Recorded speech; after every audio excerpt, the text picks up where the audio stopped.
नमस्कार साथियों, मैं आचार्य रामजस सेन स्वागत करता हूं आप सभी का हमारे YouTube चैनल आचार्य रामजस सेन में। साथियों, जैसा कि आपको ध्यान में ही है, रीट और उनके समकक्ष परीक्षाओं की हम तैयारी कर ही रहे थे और उसके लिए हम संस्कृत शिक्षण जो विषय हैं उसको हम देख रहे थे साथियों। संस्कृत शिक्षण के अगर आप second grade Sanskrit RPSC Sanskrit से की तैयारी कर रहे हैं तो उसके लिए भी ये शिक्षण विधियाँ आपके लिए हैं साथियों। आज जो साथियों हम जो वीडियो देख रहे थे क्रमशः वो संस्कृत शिक्षण के, इससे पूर्व में हम 19 वीडियो हम देख चुके थे साथियों, और आज 20वें वीडियो अर्थात इस 20वीं कक्षा में आप सभी का हार्दिक स्वागत करता हूं साथियों। आज के इस वीडियो के अंतर्गत साथियों हम अनुवाद शिक्षण और अनुवाद शिक्षण के उद्देश्य, अनुवाद शिक्षण के भेद या अनुवाद शिक्षण की विधियों के बारे में हम देखने वाले हैं साथियों। अनुवाद शिक्षण की विधियों में देखें तो पुस्तक विधि, दुभाषा विधि, तुलना विधि और अनुकरण विधि, इन विधियों के बारे में आज हम चर्चा करने वाले हैं साथियों। इस अपने विषय वस्तु की शुरुआत करने से पहले आपसे एक आग्रह करता हूं कि अभी तक भी आपने अगर हमारे YouTube चैनल आचार्य रामजस सेन को सब्सक्राइब नहीं किया है तो नीचे दिए गए लाल बटन को दबा करके आप हमारे चैनल को सब्सक्राइब करें साथियों, और उसके पास में एक बेल आइकन है अर्थात घंटी का बटन है, उस घंटी के बटन को जरूर दबाएं साथियों। घंटी का बटन नहीं दबाएंगे तो आपको नोटिफिकेशन कैसे प्राप्त होंगे, इसीलिए घंटी के बटन को जरूर दबाएं ताकि आने वाले हर वीडियो के नोटिफिकेशन आपको तुरंत प्राप्त होते रहे साथियों। आइए हम अपने विषय वस्तु की शुरुआत करते हैं साथियों, जो कि हमारी विषय वस्तु है अनुवाद शिक्षण साथियों। तो अनुवाद शिक्षण के बारे में आज हम पढ़ने वाले हैं। अनुवाद शिक्षण की बात करूं तो अपने आप नोटबुक भी निकाल लीजिए साथियों, और जिसमें आप अपने नोट्स बना रहे हैं साथियों, इसके लिए तो नोटबुक में लिखिए अनुवाद शिक्षण की विधियां। क्या लिखना है साथियों? अनुवाद शिक्षण की विधियां। अब अनुवाद शिक्षण है क्या अथवा अनुवाद किसे कहते हैं, इसके लिए यहाँ एक परिभाषा दी है साथियों, इसको हम देखने वाले हैं। तो अनुवाद किसे कहते हैं? किसी एक भाषा, जैसे हम भाषा का शिक्षण करवाते, चाहे हिंदी भाषा का शिक्षण, चाहे अंग्रेजी भाषा का शिक्षण, चाहे संस्कृत भाषा का शिक्षण, तो हम उसके अंतर्गत क्या करते हैं साथियों? अनुवाद करते हैं। तो अनुवाद कैसे करते हैं या अनुवाद कहते हैं किसे हैं? तो इसके लिए ये परिभाषा है साथियों कि किसी एक भाषा में अभिव्यक्त विचारों अथवा भावों को, किसी एक भाषा में अभिव्यक्त विचारों अथवा भावों को दूसरी भाषा में ज्यों का त्यों रूपांतरित करने को ही क्या कहते हैं साथियों? अनुवाद कहते हैं। तो साथियों ये तो आपको वैसे भी पहले से भी ध्यान में होगा कि अनुवाद किसे कहते हैं, और अनुवाद का जब हम शिक्षण करवाते हैं अथवा किसी भाषा को दूसरी भाषा में अनुवाद करते हैं साथियों, तो उस शिक्षण को हम अनुवाद शिक्षण कहते हैं। क्या कहते हैं साथियों? अनुवाद शिक्षण कहते हैं साथियों। तो साथियों देखिए, भाषा के अंतर्गत अनुवाद का बहुत बड़ा महत्व है साथियों। भाषा के अंतर्गत अनुवाद शिक्षण का महत्व होने के कारण ही हम अनुवाद शिक्षण को हम ले रहे हैं साथियों। तो देखिए साथियों, अनुवाद शिक्षण के बात करें हम आगे, तो अब अनुवाद शिक्षण हमें क्यों करवाना चाहिए, अर्थात अनुवाद शिक्षण के क्या उद्देश्य हैं? तो क्यों का जवाब ही ये उद्देश्य है साथियों, अर्थात बालकों को अनुवाद का शिक्षण क्यों करवाना चाहिए। तो इसके लिए साथियों हम देखते हैं कि क्यों करवाना चाहिए, तो इसके उद्देश्यों की बात करते हैं साथियों। अनुवाद शिक्षण के उद्देश्य की बात करें साथियों, तो ये प्रमुखतः उद्देश्य हैं। उसमें से जो अनुवाद लिखिए, अपनी नोटबुक में लिखिए आप अनुवाद शिक्षण के उद्देश्य। अब लिखिए आप पहला उद्देश्य। पहला उद्देश्य क्या है साथियों? तो पहला उद्देश्य है कि छात्रों में शुद्ध संस्कृत लिखने की योग्यता उत्पन्न करना। कौन सी योग्यता उत्पन्न करना? तो छात्रों में शुद्ध संस्कृत लिखने की योग्यता उत्पन्न करना। चूंकि साथियों छात्रों को जब संस्कृत शिक्षण में अनुवाद शिक्षण करवाया जाता है तो छात्रों को मातृभाषा से संस्कृत भाषा में अनुवादित किया जाता है और उन्हें वाक्य लिखवाए जाते हैं। तो उसमें क्या है कि संस्कृत के शुद्ध वाक्य वो लिख सके, इसकी योग्यता उत्पन्न करना अनुवाद शिक्षण का पहला उद्देश्य है। अब दूसरे उद्देश्य की बात करें साथियों, तो दूसरा उद्देश्य है छात्रों के व्याकरणिक ज्ञान को पुष्ट करना। अर्थात जब छात्र संस्कृत भाषा में अनुवादित करेंगे किसी विषय वस्तु को, वाक्यों को, तो उनका व्याकरणिक ज्ञान भी परिपुष्ट होना चाहिए, तभी अनुवादित करेंगे। इसीलिए अनुवाद शिक्षण में व्याकरणिक ज्ञान उनका परिपुष्ट हो जाता है। अब बात करते हैं साथियों अनुवाद शिक्षण के तीसरे उद्देश्य की बात करते हैं। तीसरा उद्देश्य क्या है कि संस्कृत भाषा के माध्यम से भाषा के माध्यम से अपने विचार अभिव्यक्त करने की योग्यता विकसित करना। यानी बालक संस्कृत भाषा में अपने विचार व्यक्त कर सके, अर्थात वो मातृभाषा में हम जब किसी संस्कृत भाषा में अनुवादित करते हैं तो वो अनुवाद करना सीख जाता है और उस अनुवाद के माध्यम से वो क्या करता है, संस्कृत भाषा में अपने विचार अभिव्यक्त करता है। साथियों क्या अभिव्यक्त करता है, विचार अभिव्यक्त करता है। ये इसको विकसित करना संस्कृत अनुवाद शिक्षण का उद्देश्य है साथियों, तीसरे नंबर का। अब चौथे नंबर के शिक्षण के उद्देश्य की बात करें साथियों, तो चौथे नंबर का है छात्रों के शब्द भंडार में वृद्धि करना। चूंकि बालक अनुवाद करेगा तो उसके शब्द बढ़ेंगे साथियों, तो शब्द भंडार में वृद्धि करना। इसके अलावा पांचवा उद्देश्य है साथियों, छात्रों को विविध भाषाओं के साहित्यों का तुलनात्मक ज्ञान प्रदान करना। चूंकि साथियों जब अनुवाद करता है बालक या शिक्षक तो अलग अलग भाषाओं में अनुवादित होता है, तो विविध भाषाओं का के साहित्यों का उसको तुलनात्मक ज्ञान हो जाता है साथियों। तो इसका ये भी हमारा पांचवें नंबर का उद्देश्य है साथियों। ये तो हो गए साथियों अनुवाद शिक्षण के उद्देश्य। अब मैं आगे बढ़ रहा हूं, उससे पहले आपने ये लिख लिए होंगे। अगर आपने ये नहीं लिखे हैं साथियों तो आप इसका स्क्रीनशॉट ले लीजिए, तत्पश्चात बाद में आप अपनी नोटबुक में इसको उतार सकते हैं साथियों। चलिए आगे चलते हैं, हम अपने विषय वस्तु को आगे बढ़ाते हैं। आगे हैं हमारे साथियों संस्कृत शिक्षण में अनुवाद अभ्यास के प्रकार। यानी अनुवाद में अभ्यास के कितने प्रकार है। देखिए साथियों अनुवाद के भेद अलग है और अनुवाद में अभ्यास के भेद अलग है। यहां साथियों आपको ध्यान में रखना होगा, अनुवाद में अभ्यास के प्रकार हम देख रहे हैं, अभी अनुवाद के प्रकार नहीं देख रहे हैं अथवा अनुवाद के भेद नहीं देख रहे हैं। यहां साथियों संस्कृत शिक्षण में हम अनुवाद अभ्यास के प्रकार देख रहे हैं, अनुवाद के प्रकार नहीं देख रहे हैं। जैसा कि मैंने 2-3 बार बताया है, तो आप इसको थोड़ा ध्यान रखें साथियों। इसके अंतर्गत अनुवाद अभ्यास के प्रकार कितने होते हैं, अर्थात अनुवाद का अभ्यास हम कितने प्रकार से करते हैं। तो साथियों हम अनुवाद के अभ्यास को 3 प्रकार से करते हैं। कितने प्रकार से, 3 प्रकार से। एक तो संस्कृत भाषा से मातृभाषा में अनुवाद करना, संस्कृत भाषा से मातृभाषा में अनुवाद करना, तथा दूसरा जो प्रकार है वो दूसरा प्रकार है मातृभाषा से संस्कृत भाषा में अनुवाद करना। और जो तीसरा प्रकार है साथियों, ये तीसरा प्रकार उपर्युक्त दोनों का मिला जुला रूप है साथियों, संस्कृत से मातृभाषा और मातृभाषा से संस्कृत। इसी को कहते हैं पुनर्अनुवाद करना। क्या कहते हैं साथियों, पुनर्अनुवाद करना। यह है साथियों अनुवाद अभ्यास के प्रकार, अनुवाद के प्रकार नहीं है। तो साथियों ये भी आपने लिख लिए होंगे, अगर नहीं लिखे हैं तो एक बार स्क्रीनशॉट ले लें ताकि फिर आप बाद में इसको अपने नोटबुक में उतार सको साथियों। अब बात करते हैं साथियों अपने अगले विषय वस्तु की, अर्थात अनुवाद के प्रकारों की बात करते हैं। तो साथियों अनुवाद के भेद कितने होते हैं ये हम देखने वाले हैं, और यहां से आपके प्रश्न बैठ भी सकता है साथियों, तो इसीलिए आप एक बार इसको ध्यान से देखें। अनुवाद के भेद,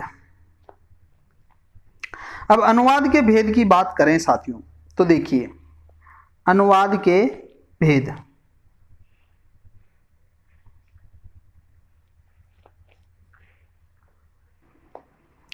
अनुवाद के भेद के अंदर देखो साथियों अनुवाद के भेद कितने प्रकार के होते हैं, तो 3 प्रकार के। और अभी हमने ऊपर देखे हैं साथियों अनुवाद अभ्यास के प्रकार कितने होते हैं, तो वो भी 3 होते हैं साथियों। तो देखिए अनुवाद के भेद कितने होते हैं, तो अनुवाद के भेद भी कितने होते हैं साथियों, सामान्यतः 3 होते हैं। और वो कौन कौन से होते हैं साथियों, तो ये होता है, पहला होता है अक्षरशः अनुवाद, दूसरा होता है छाया अनुवाद और इसी को भावानुवाद कहते हैं साथियों, और तीसरे नंबर का जो अनुवाद होता है वो होता है तथ्यानुवाद साथियों। तो साथियों यहाँ देखिए थोड़ा मोटा मोटा मैं आपके सामने यहाँ तीनों के बारे में बता देता हूँ, फिर अलग अलग हम इसके बारे में पढ़ेंगे। अक्षर से अनुवाद का मतलब तो होता है कि जिस शब्द का कोई अर्थ है उसको दूसरी भाषा में उसी अर्थ में बताना, यानी मक्षी का स्थाने मक्षी का प्रयोग, यानी मक्खी के स्थान पर मक्खी का प्रयोग करना। अर्थात जैसे मैं संस्कृत में बोलूं जलम तो उसके स्थान पर अंग्रेजी भाषा में वाटर, तो सीधा सीधा हम अर्थ का उसी के समान अक्षर से अनुवाद करेंगे साथियों, यानी अक्षर से अक्षर का अनुवाद किया जाता है साथियों। तो ये है साथियों अक्षर से अनुवाद। क्या है साथियों, अक्षर से अनुवाद। अब दूसरा है छाया अनुवाद। छाया अनुवाद करते समय हमें क्या करना होता है साथियों, उसका भाव बताना होता है या फिर उसका सारांश बताना होता है। इसके अंतर्गत क्या बताना होता है साथियों, सारांश बताना होता है। अब सारांश, जैसे कोई अनुच्छेद पढ़ा दिया, उस जैसे संस्कृत में कोई अनुच्छेद बोला और उसको हमें किस में अनुवाद करना है साथियों, उसको करना मातृभाषा में अनुवाद, तो उस अनुच्छेद का सारांश हम मातृभाषा में उसको बताएंगे। ये कहलाता है छाया अनुवाद अथवा भावानुवाद कहलाता है साथियों। अब ये होता है तथ्यानुवाद। तथ्यानुवाद किसे कहते हैं साथियों, तो उसमें ना अक्षर से अनुवाद भी नहीं होता है और उसमें भावार्थ भी नहीं बताया जाता। उसके अंतर्गत जैसे मातृभाषा का कोई अनुच्छेद है और मातृभाषा के अनुच्छेद को संस्कृत में अपने को अनुवाद करना है, तो साथियों संस्कृत में भी हमें उसी भाव और उसी शब्द के अनुसार करें साथियों, ताकि बालकों को लगे कि ये संस्कृत में ही लिखा गया है। और इसके अंतर्गत क्या है कि भाषा की शैली है, वो भाषा की शैली वही बनी रहती है साथियों। और यह जो विधि है ये सर्वश्रेष्ठ विधि मानी जाती है, सर्वश्रेष्ठ प्रकार माना जाता है, सर्वश्रेष्ठ भेद माना जाता है साथियों। तो ये मोटा मोटे तौर पे मैंने आपको बताया है साथियों। अब हम अलग अलग रूप से इनको देख लेते हैं साथियों। अलग अलग रूप की बात करें तो साथियों पहला है अक्षर से अनुवाद। क्या है साथियों, अक्षर से अनुवाद। अब देखो अक्षर से अनुवाद की बात करें हम तो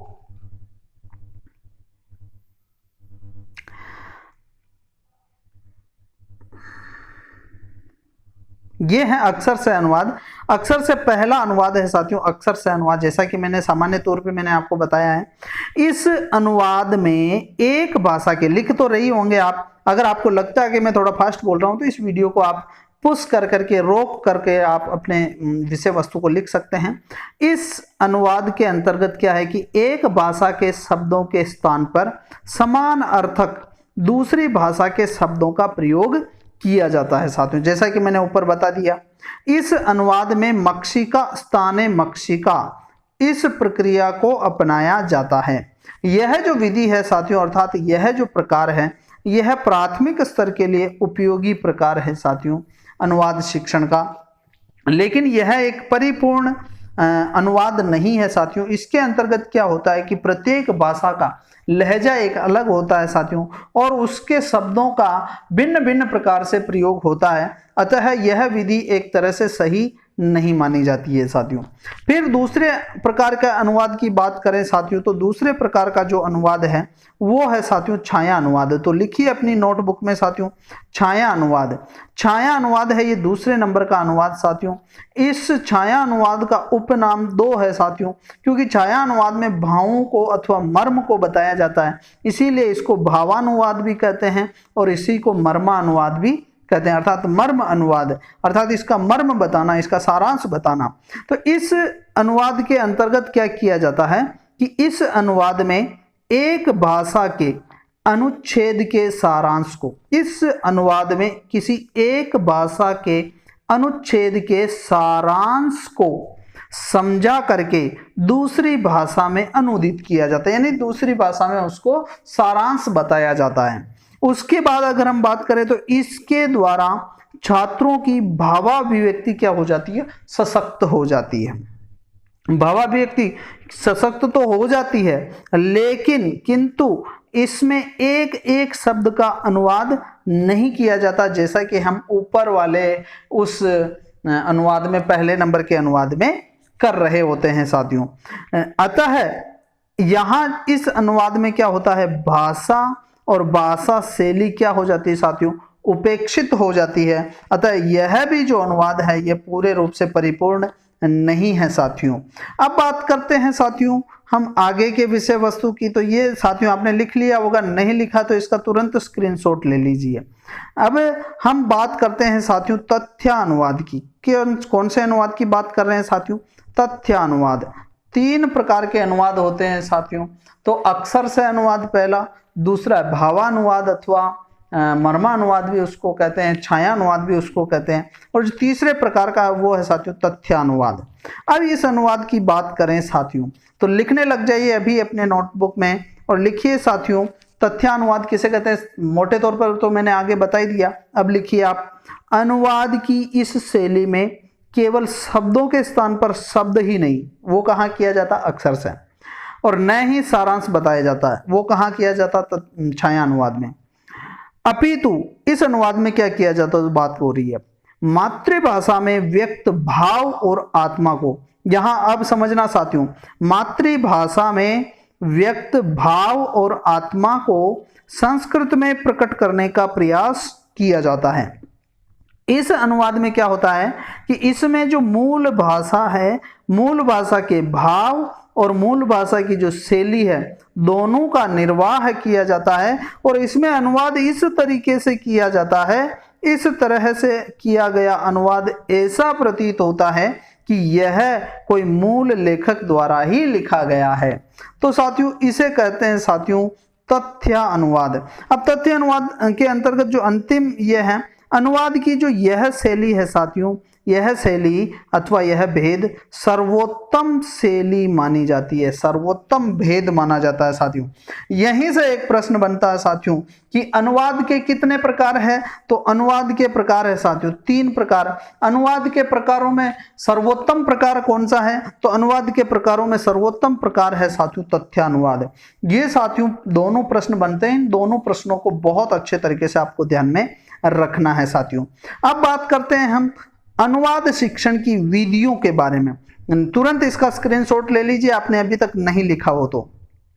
चलिए हम बात करते हैं अनुवाद शिक्षण की विधियां। अनुवाद शिक्षण की विधियों की बात करें साथियों, तो अनुवाद शिक्षण की जो पहली विधि है वो पुस्तक विधि है। कौन सी विधि है? पुस्तक विधि। दूसरे नंबर की जो विधि है साथियों वो है दुभाषिया विधि। कौन सी विधि है साथियों? दुभाषिया विधि। और जो तीसरे नंबर की जो विधि है वो तुलना विधि। कौन से नंबर की है साथियों? तुलना विधि। और तुलना और उसी विधि के साथ प्रयुक्त होती है वही विधि अनुकरण विधि। कौन सी विधि साथियों? अनुकरण विधि। ये दोनों एक साथ प्रयुक्त होती है, इसीलिए दोनों को एक साथ नाम आता तुलना एवं अनुकरण विधि। वैसे तो ये 4 विधियां होती है, लेकिन हम 3 भागों में इसको देखेंगे। पहले भाग में पुस्तक विधि, दूसरी दुभाषिया विधि, तीसरे नंबर की हम तुलनात्मक एवं अनुकरण विधि हम देखने वाले हैं साथियों। आइए बात करते हैं हम अलग अलग शिक्षण विधियों की। तो मेरे हिसाब से समझ में तो आ ही रहा होगा साथियों, तो एक बार फिर से तैयार हो जाइए, लिखिए पुस्तक विधि। अब पुस्तक विधि की बात करें साथियों तो देखिए पहली विधि है अनुवाद शिक्षण की, वो है पहली विधि पुस्तक विधि। अब देखो पुस्तक विधि नाम से स्पष्ट हो रहा है पुस्तक। तो देखिए इस विधि में का प्रयोग करने के लिए अलग से पुस्तकें तैयार की जाती है। पहली बात, इस विधि का जब हम प्रयोग करेंगे तो इसके लिए क्या की जाती है? अलग से पुस्तकें तैयार की जाती है। अथवा अलग से पुस्तकें तैयार नहीं हो तो फिर क्या होता है कि पाठ्य पुस्तक के प्रत्येक पाठ के अंत में अनुवाद हेतु वाक्य दिए जाते हैं, और वहीं जहां वाक्य दिए जाते हैं वहीं पर उससे संबंधित तत्संबंधी उससे संबंधित कठिन शब्द भी होते हैं और उससे संबंधित व्याकरण संबंधी नियम भी होते हैं, जिसे पढ़ करके छात्र क्या करता है? अनुवाद करने में छात्रों को क्या होती है? सुविधा होती है। अब मैं थोड़ा देसी अंदाज में इसको बता देता हूं। जैसे ये कोई पाठ है, ठीक है, ये पाठ है। अब इस पाठ के अंत के अंदर कुछ वाक्य दिए होंगे और उन वाक्यों को संस्कृत में अनुवाद करना होता है, अथवा हिंदी में दिए होंगे, मातृभाषा में दिए होंगे तो उसको संस्कृत में करना है, और संस्कृत में दिए होंगे तो उसको मातृभाषा में करना होता है। इस प्रकार इस विधि का प्रयोग किया जाता है साथियों। अब इसके अगली बात करें साथियों तो अगली बात है इस विधि में सर्वप्रथम सरल वाक्य प्रस्तुत किए जाते हैं। पहले कौन से वाक्य प्रस्तुत किए जाएंगे? सरल वाक्य। फिर क्रमशः कठिनता की ओर बढ़ते हुए जाते हुए मिश्रित वाक्यों का प्रयोग भी किया जाएगा और उनसे बालकों से क्या करवाया जाता है? अनुवाद करवाया जाता है। चलिए ये हो गई हमारी साथियों पुस्तक विधि। क्या हो गई? पुस्तक विधि। अब हम आगे बात करते हैं साथियों दुभाषिया विधि। अब देखो दुभाषिया विधि तो कई बार आपने देखी होगी साथियों। जब भी कोई बड़े राजनेता जो रैली करते हैं उन रैली में भी दुभाषिया विधि का प्रयोग होता है। जैसे कोई बड़ा नेता रैली कर रहा दक्षिण भारत में, और दक्षिण में जैसे कोई तेलुगु भाषा किसी को नहीं आती है तो उस पे वो दुभाषिया विधि का प्रयोग करते हैं। नेता बोलता है हिंदी में और वो जो दुभाषिया एक होता है, एक जो भाषा में कन्वर्ट करने वाला, वो क्या करता है? उस वाक्यों को अपनी भाषा में परिवर्तित करके उन श्रोताओं को बताता है साथियों। तो इस विधि को कहते हैं दुभाषिया विधि। अब साथियों दुभाषीय विधि की हम बात कर लेते हैं। इसका जो सामान्य प्रयोग होता है, इसका सामान्यतः प्रयोग गोष्ठियों में होता है, जहां बड़ी बड़ी गोष्ठियां होती है। औपचारिक कोई आयोजन है तो उसमें होता है, अथवा कोई बड़ा बड़ा सम्मेलन है, उन सम्मेलनों में इस दुभाषीय विधि का प्रयोग किया जाता है। जहां विभिन्न भाषाओं को जानने वाले लोग आते हैं साथियों, वहां इसका प्रयोग होता है। अब इसमें क्या होता है कि इसमें एक व्यक्ति मातृभाषा में बोलता है तथा दूसरा व्यक्ति उस मातृभाषा के वाक्यों को संस्कृत में बोलता है। ये संस्कृत में इस विधि का प्रयोग कैसे किया जाता है, तो इसमें एक व्यक्ति तो क्या बोलता है, मातृभाषा बोलता है, और जो दूसरा व्यक्ति होता है उस मातृभाषा के वाक्यों को कोई किस में बदलता रहता है, संस्कृत में बदलता रहता है। अब कक्षा कक्ष के अंतर्गत इस दुभाषीय विधि का प्रयोग कैसे किया जाता है, तो कक्षा कक्ष के अंतर्गत देखो, कक्षा में जो छात्र होता है वो छात्र क्या करता है, मातृभाषा के वाक्य बोलता है, और शिक्षक उन मातृभाषा के वाक्यों को किस में परिवर्तित करता है, किस में अनुवाद करता है साथियों, संस्कृत में अनुवाद करता है। और शिक्षक कभी कभी तो क्या करता है कि यह कार्य छात्रों से ही करवाता है। एक छात्र को खड़ा कर दिया, वो मातृभाषा में बोलेगा और दूसरा छात्र उसको संस्कृत में अनुवाद करेगा। लेकिन यह विधि जो साथियों ये प्राथमिक और माध्यमिक स्तर के लिए उपयोगी नहीं है। प्राथमिक स्तर पर तो इस विधि का प्रयोग ही नहीं किया जाता, लेकिन जो माध्यमिक स्तर है, माध्यमिक स्तर पर इसका सीमित प्रयोग होता है। क्या होता है, प्रयोग तो होता है लेकिन सीमित प्रयोग होता है। लेकिन यह विधि है उपयोगी किसके लिए है, तो उच्च स्तर के लिए यह विधि बहुत उपयोगी है साथियों, और इसका उपयोग भी वही किया जाता है साथियों। तो आपने ये दुभाषीय विधि भी लिख ली होगी, और दुभाषीय विधि अगर आपने अपने नोटबुक में नहीं लिखी है तो तुरंत इसका स्क्रीनशॉट ले लीजिए। फिर हम आगे बढ़ते हैं तीसरे नंबर की विधि की तरफ। चलिए अपने हम आगे बढ़ते हैं। तो साथियों अब आगे हम बात करते हैं, और आगे जो हमारी विधि है साथियों वो है तुलना एवं अनुकरण विधि। कौन सी है साथियों, तुलना एवं अनुकरण विधि। अब तुलना एवं अनुकरण विधि है, देखो नाम से स्पष्ट हो रही है तुलना, और एक है अनुकरण। यहाँ मातृभाषा और संस्कृत भाषा में क्या होती है, तुलना होती है, और यहाँ अनुकरण के माध्यम से बालक सीखते हैं, तो यहाँ अनुकरण विधि हो गई। दोनों एक साथ प्रयुक्त होती है, इसीलिए इनको एक साथ ले लिया हमने। तो इस विधि में क्या होता है साथियों, तो इस विधि में शिक्षक किसी अनुच्छेद का, यानी कोई भी किसी भी भाषा का जो अनुच्छेद है, तो उस अनुच्छेद का आदर्श अनुवाद करके प्रस्तुत करता है, और छात्र उसको क्या करते हैं, भली भांति समझते हैं। जैसे कोई मातृभाषा है, मातृभाषा से उसको संस्कृत भाषा में उस अनुच्छेद का आदर्श अनुवाद करता है, और आदर्श अनुवाद छात्रों के सामने प्रस्तुत करता है, और छात्रों के सामने प्रस्तुत करने के पश्चात छात्र उसे क्या करते हैं, भली भांति समझते हैं। उसके पश्चात शिक्षक क्या करता है, उसके पश्चात शिक्षक मातृभाषा के वाक्यों को अथवा अनुच्छेदों को छात्र के समक्ष प्रस्तुत करता है। पहली बार तो वो खुद अनुवाद कर देता है, फिर उसके बाद वो खुद अनुवाद नहीं करता है। वो क्या करता है कि उसके जैसे ही जो मातृभाषा के वाक्य हैं अथवा मातृभाषा के अनुच्छेद हैं उनको छात्रों के समक्ष प्रस्तुत करता है, और छात्र क्या करते हैं, जो पिछली बार ऐसा जो अनुवाद किया था आदर्श अनुवाद, उसका अनुकरण करते हुए, पिछले आदर्श अनुवाद का अनुकरण करते हुए अनुवाद करते हैं। इसीलिए देखो उस आदर्श अनुवाद का अनुकरण करते हुए छात्र अनुवाद करते हैं, इसलिए इस विधि को अनुकरण विधि भी कहते हैं साथियों। तो ये हो गई साथियों तुलना एवं अनुकरण विधि, और आपने लिख भी ली होगी, और नहीं लिखी है तो तुरंत इसका स्क्रीनशॉट ले लीजिए। और स्क्रीनशॉट लेने के पश्चात अब आपने ले लिया होगा स्क्रीनशॉट, अब मैं आपसे एक आग्रह करता हूं, क्या आपको लगा है कि यह वीडियो आपके लिए बहुत उपयोगी है? अगर आपको लगा है कि यह वीडियो आपके लिए बहुत उपयोगी है और आपके दोस्तों के लिए भी उपयोगी है, आपके मित्रों के लिए भी उपयोगी है, तो इस वीडियो को तुरंत अपने सभी मित्रों को शेयर करें ताकि उनको भी इसका लाभ मिल सके साथियों, और उनको भी इसका लाभ मिलने के पश्चात वो हमारा जो उद्देश्य है, हम अपने उद्देश्य में भी पूर्ण हो सके। और अभी तक भी आपने हमारे YouTube चैनल को सब्सक्राइब नहीं किया तो तुरंत नीचे दिए गए लाल बटन पर जाकर के सब्सक्राइब करें तथा बेल आइकन दबाना नहीं भूलें। अगर बेल आइकन नहीं दबाओगे तो नोटिफिकेशन कैसे मिलेगा? और यहाँ तक वीडियो को देखने के लिए आपका बहुत बहुत धन्यवाद। इसी आशा एवं विश्वास के साथ मैं आचार्य रामजय सेन अगले वीडियो तक आपसे विदा लेता हूँ। बहुत बहुत धन्यवाद।